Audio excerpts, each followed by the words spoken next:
Welcome back to my class. Today's class will discuss the meaning and the types of poverty.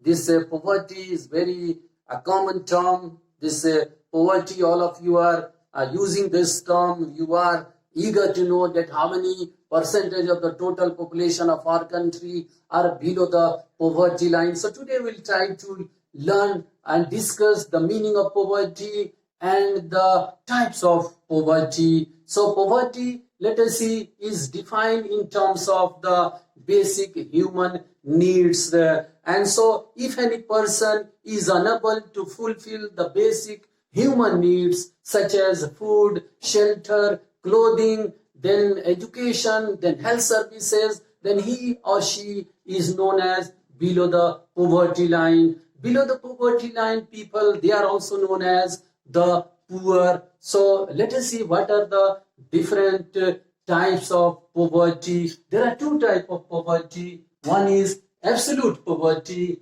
another one is relative poverty. This absolute poverty is used by the government, it is used by politicians in order to know the total number of people who are living below the poverty line. So let us see what is this absolute poverty. It refers to total number of people living below the poverty line. Absolute poverty means the total number of people who are living below the poverty line. Absolute poverty measures the total number of people. It counts the total number of poor living into the country. So total number of poor are counted in terms of absolute poverty, and the total number of people living below the poverty line are measured by the Planning Commission, and Planning Commission using two methods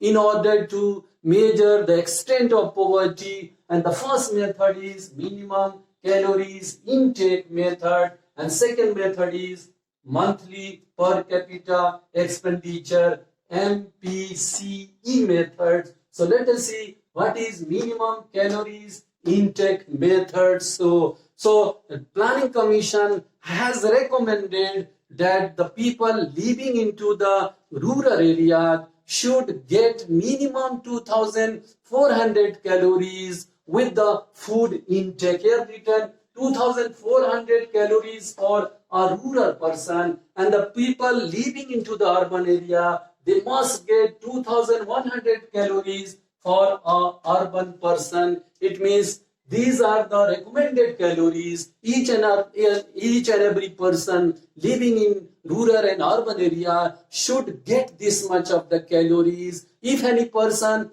are unable to get this much of calories, they are known as below the poverty line. Those who are getting this much of calories and above that this much calories, they are called above the poverty line. So poverty line is an imaginary line that divides the poor and non-poor. So let us see those how many people are below the poverty line and how many population are above the poverty line are known on the basis of these calories recommended. The second method which is used to identify the extent of poor in our country is the monthly per capita expenditure. The monthly per capita expenditure, the monthly income which are needed to purchase the food intake, because food grains are needed in order to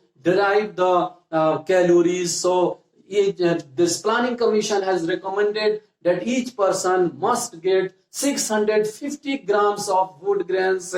So 650 grams of the food grain is needed for a person per day, so in order to derive that much of the calories. So let us see, in order to buy the 650 grams of the food grains per day and for per month, let us see the per month income is given, and it is given 673 rupees per person per month in rural areas and 860 rupees per person per month in urban areas according to the prices of 2009 and 10. So according to the prices of 2009 and 10 prices, and let us see the poverty, absolute poverty is given that in the year 1973-74, 320 millions of the population, about 55% of the total population were below the poverty line in our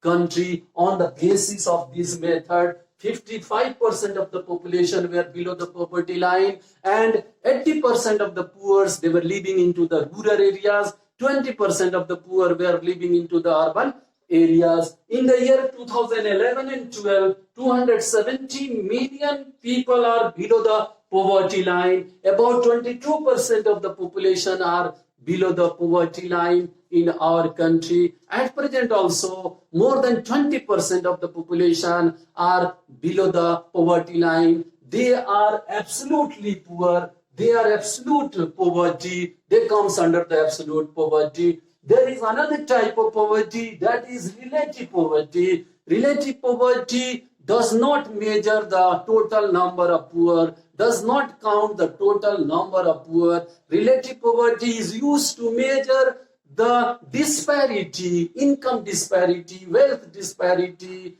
in the society, in the region, in the country, in the different classes of our country. So let us see what is the definition. Relative poverty, it refers to poverty of people in comparison to other people in different regions or nations. Relative poverty compares the inequality of income and asset ownership.